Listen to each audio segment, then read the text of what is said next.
Հայաստանի եւ Ադրբեջանի միջև Միացյալ Նահանգների նախագահ Դոնալդ Թրամփի միջնորդությամբ եւ երաշխավորությամբ սույն թվականի օգոստոսի 8-ին կնքվեց խաղաղության համաձայնագիրը։ Այն իշխանության կողմից մինչև այսօր մանիպուլատիվ կերպով ներկայացում է որպես այլևս հաստատված եւ անշրջելի խաղաղություն։ Ճիշտ նույնանման պայմանագիր այս անգամ արդեն Կամբոջայի եւ Թայլանդի միջև Միացյալ Նահանգների նախագահի միջնորդությամբ եւ կրկին երաշխավորությամբ կնքվել էր սույն թվականի հոկտեմբերի 26-ին Մալայզիայի մայրաքաղաք Կուալա Լումպուրում, եւ որը Դոնալդ Թրամփի կողմից ներկայացում էր որպես այլևս հաստատված եւ անշրջելի խաղաղություն։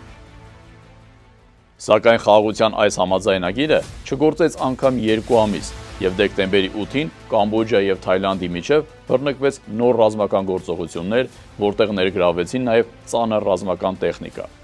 Սա հերթական անգամ փաստում է այն պարզ ճշմարտությունը, որ խաղաղությունը երբեք չի կարող հիմնված լինել միայն փաստաթղթի վրա։ Խաղաղությունը երաշխավորվում է բացառապես ուժերի բալանսի միջոցով։